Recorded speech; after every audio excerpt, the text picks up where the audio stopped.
తెలంగాణలో కొత్త ప్రభుత్వం ఏర్పడి రోజులు గడుస్తున్నాయి. రేవంత్ రెడ్డి తనదైన స్పీడ్లో ముఖ్యమంత్రిగా ముందుకు వెళ్ళిపోతున్నారు. డిప్యూటీ సీఎం బట్టి విక్రమార్క కూడా తనదైన ముద్ర ఎక్కడా చెరిగిపోకుండా ఉండేందుకు కాపాడుకుంటున్నారు. అయితే ప్రధాన ప్రతిపక్షంపై అధికార పక్షం చేస్తున్నటువంటి విమర్శలను కనుక చూస్తే ప్రతిపక్షం ఏమైనా సైలెంట్గా ఉంటుందా అంటే బీఆర్ఎస్ కూడా తన వ్యూహాలకు పదును పెడుతోంది. అసెంబ్లీ సాక్షిగా తన వాణిని వినిపించింది. రాబోయేటువంటి రోజుల్లో ప్రజాక్షేత్రంలోకి వెళ్ళి కూడా తామేంటో తేల్చుకుంటామని అంటోంది. ఈ నేపథ్యంలో అసలు తెలంగాణలో ఏర్పడినటువంటి కొత్త ప్రభుత్వం పాలన ఎలా ఉంది, ప్రతిపక్షం మునుముందు తన వ్యూహానికి ఏ విధంగా పదును పెడుతుంది, ఈ రెండు వాదనలు రాబోయేటువంటి లోక్సభ ఎలక్షన్స్ పైన ఏ విధంగా ఉంటాయనేటువంటి దానిపై డీటెయిల్గా చర్చిద్దాం. ప్రముఖ రాజకీయ, సామాజిక, ఆర్థిక విశ్లేషకులు సిఏ నాగార్జున రెడ్డి గారితో ఇప్పుడు క్రాస్ ఫైర్ విత్ విజయ్ సాధు. సార్ నమస్తే. సార్ నమస్తే. నమస్తే సార్. సార్ ఇప్పుడు తెలంగాణ గురించి మీ కామెంట్, మీ విశ్లేషణ కావాలి. ఎందుకంటే కొత్త ప్రభుత్వం ఏర్పడి రోజులు గడుస్తున్నాయి సార్. ఇందాక చెప్పుకున్నట్లుగానే ఇప్పుడు పాలన ఎలా ఉంది అని అడగటం అనేటువంటిది కాస్త ఎర్లీ బర్డ్ సింగ్స్ అన్నట్లుగానే ఉంటుంది. కానీ ప్రజలు మొత్తం అంతా కూడా ఎదురు చూస్తున్నారు. అసలు ప్రభుత్వం ఎలా ఉంది, పాలన ఎలా ఉంది, రాజకీయ విశ్లేషకుల అంచనాలను అందుకుంటుందా, అప్ టు ద మార్క్ వెళ్తుందా అనేటువంటి దానిపై మీ కామెంట్ ఏంటి సార్? ఏదో సమయం చెప్తారు సార్, తెలుగులో ఆలు లేదు చెల్లు లేదు కొడుకు పేరు సోమలింగడు అన్నట్టుగా కనీసం 4-5 నెలలు కూడా టైం ఇవ్వకుండా వారం రోజుల్లోనే అయిపోవాలి, నెల రోజుల్లోనే అయిపోవాలి అంటే ఏమైపోతుంది? అంతకుముందు గవర్నమెంట్ ఏం చేసిపోయింది, ఫైల్స్ ఏవి పెండింగ్లో ఉన్నాయి, ఎక్కడ పెండింగ్లో ఉన్నాయి, బడ్జెట్స్ ఏంటి, మళ్ళీ మన సెప్టెంబర్లోనూ అక్టోబర్లోనూ రివైజ్డ్ బడ్జెటెడ్ ఫిగర్స్ ఏంటి, ఆదాయం ఏంటి, సంవత్సరం ఇవన్నీ చూసుకోవాలి కదా. చూసుకోవడానికి టైం పడుతుంది. అయినప్పటికీ సాధు నువ్వు అడుగుతున్నావు కాబట్టి నిష్పక్షపాతంగా కనుక చెప్పాలి అంటే బాగుందనే చెప్పాలి. బాగుందనే చెప్పాలి. ఎస్. దానికి ప్రధానంగా 2 కారణాలు. ఒక కారణం ఏంటంటే చెప్పినటువంటి ప్రామిసుల్లో ఆర్టీసీ బస్సుల్లో మహిళలకి ఉచిత ప్రయాణం ఇంప్లిమెంట్ చేశారు. అంతకుముందు కేసీఆర్ గారు ఉన్నటువంటి దాన్ని పబ్లిక్కి ఓపెన్ చేశారు. ఆయన ఉన్నప్పుడు అసలు మినిస్టర్లకి, ఎమ్మెల్యేలకి ఎంట్రీ లేదు. ఇప్పుడు నాలాంటి వాళ్ళు, నీలాంటి వాళ్ళు కూడా పోవచ్చుగా, కనీసం చూడడానికైనా వెళ్ళొచ్చు. మరి ఇన్ఫర్మేషన్ నేను కూడా ఇంతవరకు చూడడానికి వెళ్ళలేదు, ఒక రోజు వెళ్తాను నేను. ఓకే, ఢిల్లీ వెళ్ళడం అనేటువంటిది ప్రతి ముఖ్యమంత్రికి కూడాను రెగ్యులర్గా జరిగేటువంటి పనే. కనీసం 5-6 సార్లు వెళ్ళాల్సి వస్తుంది. ఫండ్స్ తెచ్చుకోవడానికి, గ్రాంట్స్ తెచ్చుకోవడానికి, ఇట్లాంటి పనుల కోసం అని చెప్పి ప్రత్యేకమైన పరిస్థితుల్లో తుఫాను లాంటివి వచ్చినప్పుడు సహాయం అందించడానికి పోతుంటారు. 2 రాష్ట్రాల మధ్య ఏదైనా తగాదు వచ్చినా కానీ పోతుంటారు. నీతి ఆయోగ్ మీటింగ్స్ జరిగినప్పుడు వెళ్తారు. జిఎస్టీ కౌన్సిల్ వాళ్ళ మీటింగ్ జరిగినప్పుడు వెళ్తారు. అందుకని 5-6 సార్లు అనేటువంటి వాళ్ళు ప్రతి ముఖ్యమంత్రి కూడా వెళ్తారు. సరే, మన తెలుగు ముఖ్యమంత్రులకి ఏంటంటే హడావుడి ఎక్కువ. ముందు ఒక 10 కార్లు, వెనక ఒక 10 కార్లు. ఆ ముఖ్యమంత్రి గారు వచ్చినప్పుడు గెస్ట్ హౌస్లో దాంట్లో ఉన్నప్పుడు ఆయన వచ్చారు కదా అని రెడ్ కార్పెట్ వేసి బ్యాండ్ మేళం వాయించడం, ఇవన్నీ నేను చూశాను. కానీ ఉత్తరప్రదేశ్ కానీ, తమిళనాడు కానీ, వెస్ట్ బెంగాల్ కానీ, హిమాచల్ ప్రదేశ్ కానీ ముఖ్యమంత్రులు కానీ, బీహార్ నుంచి నితీష్ కుమార్, లాలూ ప్రసాద్ యాదవ్ వచ్చినప్పుడు చూశాను నేను. అందరికీ గెస్ట్ హౌస్లు ఉన్నాయి కదా. ఈ రకమైన హడావుడి అయితే నేను ఎప్పుడు చూడాల. Okay sir. రెండవ విషయం ఏంటంటే మేడిగడ్డ ప్రాజెక్టుని గురించి మనం చూసి వచ్చారు. It is a flop project అని చెప్పి అల్టిమేట్గా వాళ్ళు డిజైన్ చేశారు. ఇలా రాజశేఖర రెడ్డి గారు ఉన్నప్పుడు ఆ ప్రాజెక్ట్ అనేటువంటిది చేవళ్ళకి సంబంధించినటువంటి ప్రాజెక్ట్, అది 32,000 కోట్లతో ఎస్టిమేట్ చేస్తే ఆ రోజుల్లోనే, అంటే నేను కూడా ఉన్నాను అన్నమాట అప్పుడు వర్క్ చేసినప్పుడు. నేను, సోమయాజులు గారు, మేమందరం ఉండే వర్క్ చేసాం. 32,000 కోట్లు అవుతుందంటే రోజయ్య గారు గోల, వామ్మో అయ్యో డబ్బులు యాండి దేవాలా 32 కోట్లని. అయినా కానీ రాజశేఖర రెడ్డి గారు ధైర్యంగానే టేకప్ చేశాడు. వీళ్ళు వచ్చిన తర్వాత ఏం చేశారంటే దాని ప్లాన్ మార్చి ఇప్పుడు అది 1,40,000 కోట్లు చేశారు. అందులో మేడిగడ్డలో ఏం జరిగిందో మనం చూసాం. జనరల్గా పెద్ద పెద్ద డ్యామ్స్లు కట్టేటప్పుడు ఏంటంటే అన్ని రకాలైనటువంటి జాగ్రత్తలు తీసుకొని చేస్తారు. మరి వీళ్ళు ఎట్లా చేశారో ఏమో కానీ అది అల్టిమేట్గా కుంగిపోయింది. వాళ్ళు సెంట్రల్ గవర్నమెంట్ వాళ్ళు ఎవరైతే వచ్చారో కమిటీ వాళ్ళు వచ్చి ఈ ప్రాజెక్ట్ అంతా కూడా ఫ్లాప్ ప్రాజెక్ట్, ఇది మొత్తం మళ్ళీ మీరు రీబిల్డ్ చేయాల్సిందే అన్నారు. సరే, వాళ్ళు ఎలక్షన్స్ అప్పుడు చెప్పారు కాబట్టి మొన్న వెళ్ళి చూసి వచ్చారు వాళ్ళు. బాగానే ఉంది కదా, అది ఇమీడియట్గానే చేశారు కదా. ఎలినేషన్ వాళ్ళు ఐ థింక్ బట్టి విక్రమార్క గారు అయితే నాకైతే కనపడలేదు, కానీ శ్రీధర్ బాబు కనపడ్డారు, నేను కోమటిరెడ్డి వెంకటరెడ్డి వాళ్ళు కనపడ్డారు నాకు. సార్ వెళ్ళి చూసి వచ్చారు. అది అల్టిమేట్గా సెంట్రల్ గవర్నమెంట్ వాళ్ళు చెప్పింది కరెక్టే. అది నేను టెక్నికల్ పర్సన్ కాకపోయినా కానీ వేరే ఇంజనీర్స్ని అడిగితే చెప్పిన మాట అనమాట అది వాళ్ళు. దట్ ఈస్ సెకండ్ థింగ్ చేశారు. మూడవది, రేపు దావోస్లో వరల్డ్ ఎకనామిక్ ఫోరం మీటింగ్ జరుగుతుంది సార్. ఆ మీటింగ్కి వెళ్తున్నాను నేను కూడా.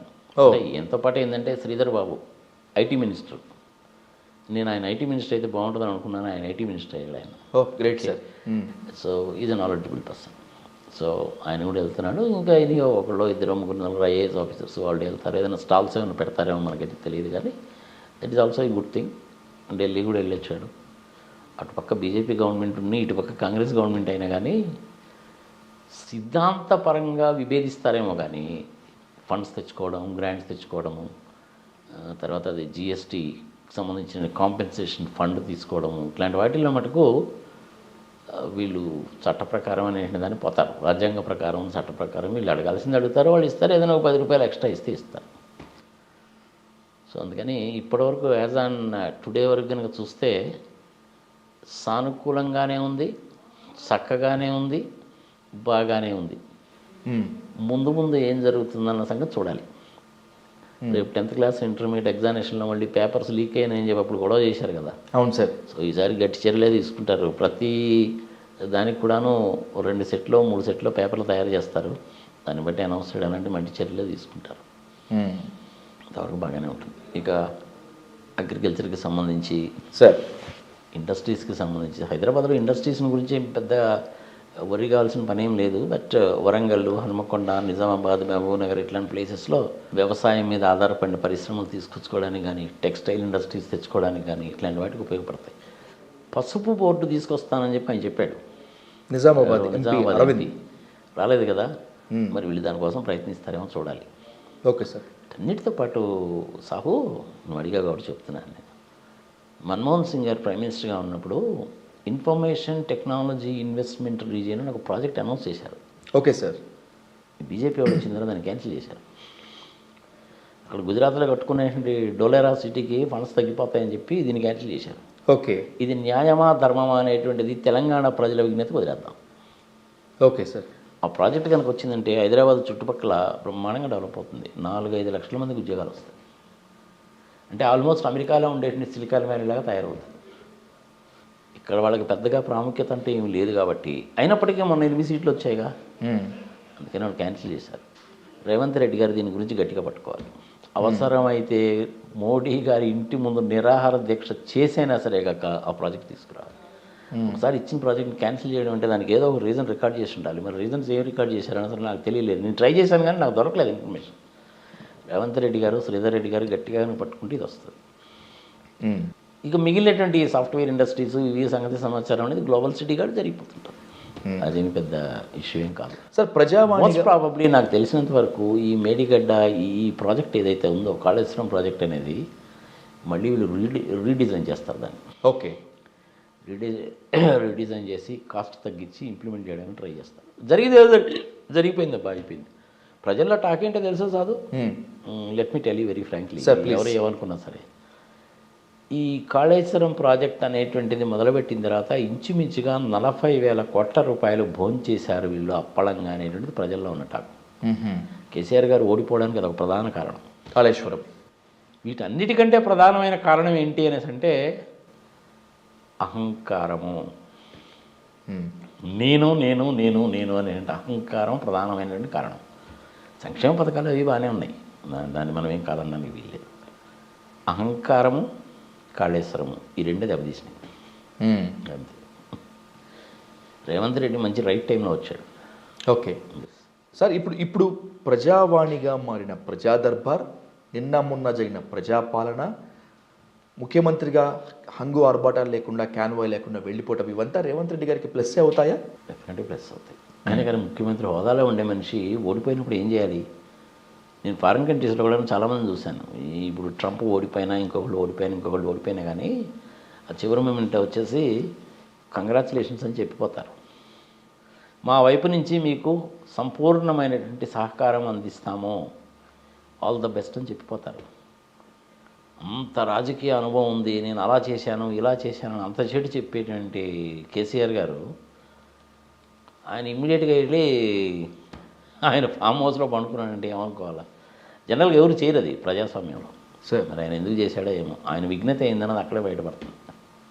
సార్ ఓకే సార్, ఇప్పుడు బీఆర్ఎస్ ఓటమికి గల కారణాలు విశ్లేషించుకున్నాము, రేవంత్ రెడ్డి గారి పాలన గురించి కూడా మాట్లాడుకున్నాము. రేవంత్ రెడ్డి గారి పాలన గురించి ఇంకా మాట్లాడుకోవాలంటే ఖచ్చితంగా మాట్లాడుకోవాల్సింది టీం గురించి. బికాస్ హీఈస్ అ టీమ్ లీడర్గా టీంలో కొంతవరకు భర్తీ అయింది, ఇంకొంత భర్తీ కావాల్సి ఉంది, అదే మంత్రి పదవులు. పూర్తి స్థాయిలో మంత్రి పదవుల విస్తరణ, క్యాబినెట్ విస్తరణ ఎప్పుడు జరిగేటువంటి ఛాన్స్ ఉంటుంది? టీంలోకి ఎవరెవరు వచ్చేటువంటి అవకాశం ఉంటుంది? టీం వచ్చిన తర్వాత పాలన ఏ విధంగా ఉండేటువంటి ఛాన్స్ ఉంటుంది? మోస్ట్ ప్రాబబ్లీ మిగిలినటువంటి 6 బెర్తులను భర్తీ చేయడం అనేటువంటిది ఎలక్షన్ నోటిఫికేషన్ వచ్చిన తర్వాత మోస్ట్ ప్రాబబ్లీ మార్చిలో ఉంటుంది. ఎందుకంటే మనకి కొత్త సంవత్సరం అనేది మార్చిలోనో ఏప్రిల్లోనో కదా వస్తుంది. అవును సార్. ఆ టైంలో గిఫ్ట్ ఇచ్చినట్టుగా అనౌన్స్ చేస్తారన్నమాట. ఎవరిని అనౌన్స్ చేస్తారు అనేసి అంటే మటుకు మళ్ళీ అగైన్ $1 బిలియన్ వస్తున్నాయి. అది కూడా కాంపిటీషన్ చాలా హెవీగా ఉంది. కొంతమందిని సాటిస్ఫై చేయాల్సిన వాళ్ళు ఉన్నారు కదా. లేడీస్లో అయితే మటుకు ఇద్దరికి ఇచ్చేశారు కదా సార్. వాళ్ళిద్దరు కూడా వరంగల్ జిల్లా నుంచి వచ్చారు. అందులో మన ఆమె వాట్సాప్ నేమ్ సీతక్క, అలాగే కొండా సురేఖ నాకు కూడా బాగానే తెలుసాము. She is an excellent personality. భార్యాభర్తలు ఇద్దరు కూడా. నాకు సంబంధించిన క్లయింట్కి సంబంధించిన కంపెనీ ఇనాగ్రేషన్ పిలిస్తే వచ్చిందమ్మా. చాలా సింపుల్గా ఉంటుంది మనిషి కూడా.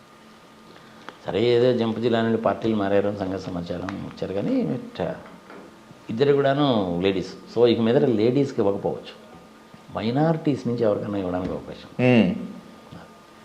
ఒకళ్ళకో ఇద్దరికో మైనారిటీస్కి ఇవ్వడానికి అవకాశం అనేటువంటిది ఉంటుంది. కాంపిటీషన్ అయితే ఉన్నమాట వాస్తవం. ఇప్పుడు మీరు నన్ను కనుక అడిగితే ఇంకా ఎవరెవరికి ఇస్తారు అనేసి అంటే నేను కూడా కొంచెం R&D చేస్తే కానీ చెప్పలేను. లాస్ట్ టైం అయితే ఏంటంటే నేను చెప్పగలిగాను సార్. కొండా సురేఖకి ఇస్తారు, సుధీర్ బాబుకి ఇస్తారు, కోమటిరెడ్డి వెంకటరెడ్డికి ఇస్తారు. ఆయనకైతే డిప్యూటీ సీఎం అనేది కన్ఫర్మ్డే.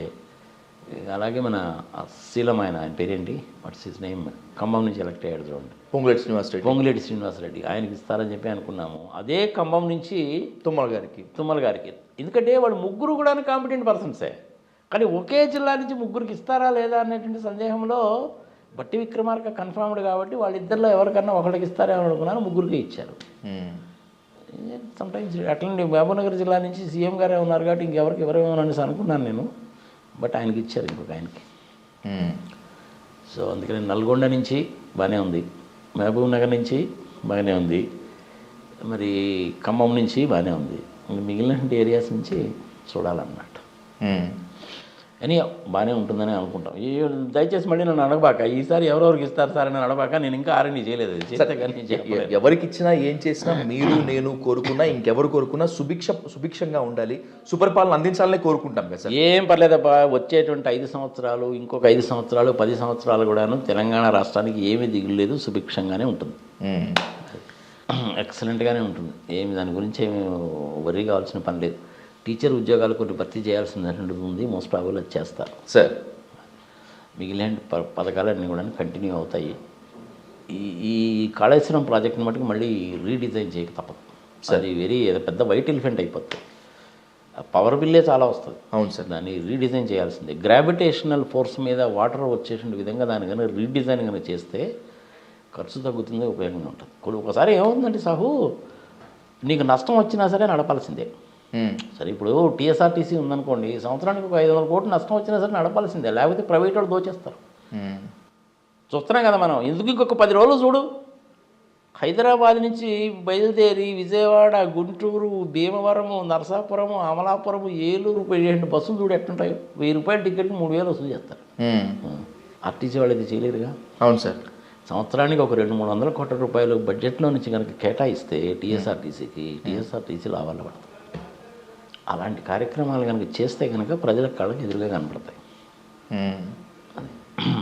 బాగానే ఉంటుంది. Everything will be all right. I wish Revanth Reddy is likely to be a successful chief minister in India down the line.